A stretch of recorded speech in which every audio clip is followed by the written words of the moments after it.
This segment brought to you by Kansas Regenerative Medicine. Your stem cells, your health, your life. And we're back. You know, I just had this thought. It's very obvious we're back, but we have to, I guess we have to think we have to say, we're back. Oh, hey, I know you know this, but you know, Kansas had all kinds of trails coming through it. I mean, we're pretty much the center of the United States, and so there were cattle trails, and of course there were trails just like this, heading to Oregon and California and all of that. And this was one of the stops. So with that, I'm going to kind of let you talk a little bit about that. Well, if you haven't been to Alcove Springs, it is beautiful, and it's easy to see why it became a popular stop with folks along the Oregon Trail.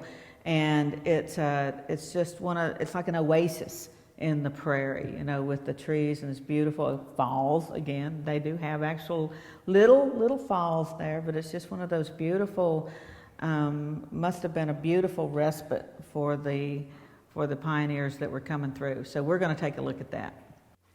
Our friend Bob Hoard, state archaeologist, recently headed a group of volunteers that conducted an archaeological survey at Alcove Springs on the Blue River downstream from Marysville.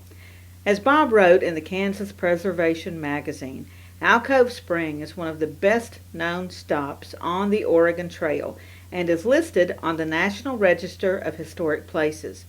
Proposed parking areas necessitated the investigation to ensure that nothing important would be lost or disturbed. The army of volunteers turned up a few artifacts, including a 5-cent piece from 1866, but not enough to delay the construction plans. This picturesque area was a favorite campsite near the Independence crossing of the Big Blue River. The spring originates in an unusual rock formation and falls over a rock ledge into a pool below. Immigrants carved their names in rocks surrounding the spring, and many of these carvings are still visible. The ill-fated wagon train led by George Donner and James Reed camped here in May 1846. Later that year, trapped in the Sierra Nevada mountains, some of the pioneers resorted to cannibalism to survive.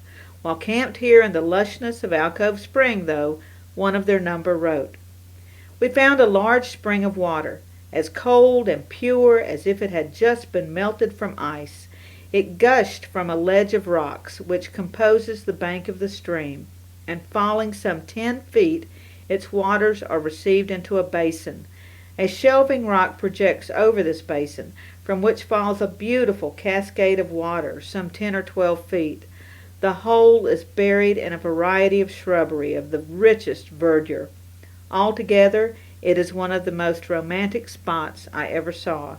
We named this the Alcove Spring, and future travelers will find the name graven on the rocks and on the trunks of the trees surrounding it." Reed's mother-in-law died while the party was waiting for the river to fall enough to cross. She was buried somewhere in the area. In September, the Topeka Symphony Orchestra opened its 70th season at Alcove Spring. Kyle Wiley Pickett, music director and conductor, told the Topeka Capital Journal that performing music in the natural setting of Alcove Spring was an unparalleled experience. Alcove Spring is located about 6 miles south of Marysville on the River Road. Follow the highway directional sign.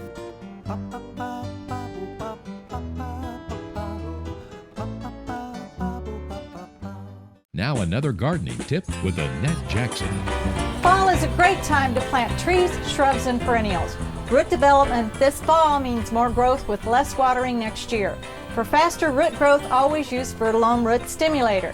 It is the only stimulator which contains IBA rooting hormone. Use Fertilome tree and shrub food after the plant has been planted for a month. Save 25% now on Jackson's homegrown hardy perennials. Let Jackson's friendly staff help you select the best plants for your landscape.